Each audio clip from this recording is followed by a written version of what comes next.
Aujourd'hui, à Explique-moi le gros, on va parler du jeu Kerplunk. C'est un jeu de Abby Goldfarb, Damon Sadler et René Soriano. C'est un jeu de la compagnie Ideal. C'est un 2 à 4 joueurs. Une partie dure environ 10 minutes. Et notre édition date de 1967. Quel est le thème général du jeu? C'est simple. Vous devez enlever des pailles. Des pailles en espérant de faire tomber le moins de billes possible. Comment gagner la partie? Le joueur avec le moins de billes dans son réceptacle gagne la partie. Qu'est-ce que le jeu contient? On a la base qui est numérotée de 1 à 4. On a le cylindre. On a des pailles. Et finalement, on a des billes. Comment c'était le jeu? Premièrement, vous allez mettre le cylindre avec la petite ouverture vers le bas comme ceci, pour qu'il y ait une ouverture dans le haut.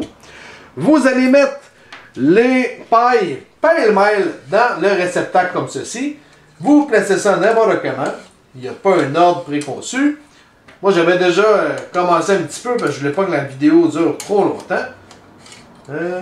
Donc, vous placez ça comme ça. Ça va pas long, il m'en reste quelques-unes. On va essayer de placer ça du mieux qu'on peut.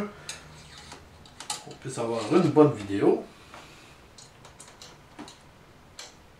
Les couleurs n'ont pas d'importance, en autant qu'ils soient tous mis. Comme ceci. Une fois que toutes les pailles vont être mises dans le tube, vous allez prendre les billes et vous allez les mettre délicatement dans le haut.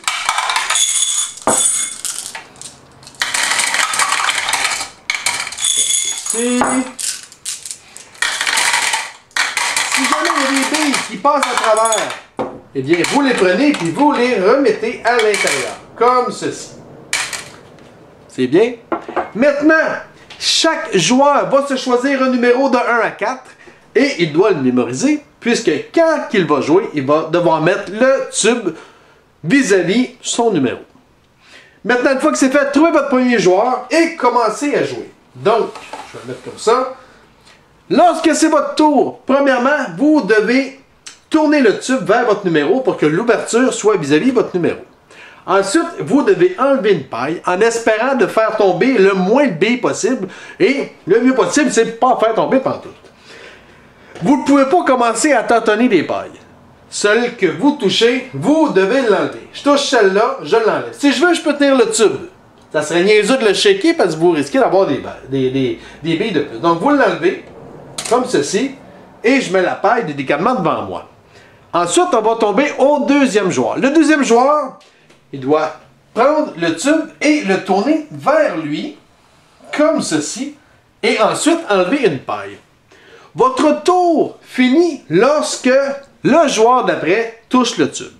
Donc, si jamais on enlève la paille, il n'y a rien qui tombe, mais tout d'un coup, pouf, il y en a deux qui tombent. Si l'autre joueur n'a pas touché le tube ou une paille, eh bien, c'est vous qui devez les mettre dans votre réservoir.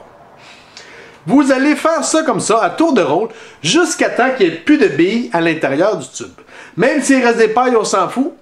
Tant qu'il y a des billes, vous continuez à jouer. Quand il n'y a plus de billes, vous arrêtez là. Et vous calculez les billes qui sont dans votre réceptacle. Celui qui a le moins de billes gagne la partie. Et c'est aussi simple que ça. Donc, si vous avez des questions dans les commentaires, vous pouvez me rejoindre à Explique-moi le gros, soit sur Facebook ou soit sur YouTube. Sur ce, bonne game!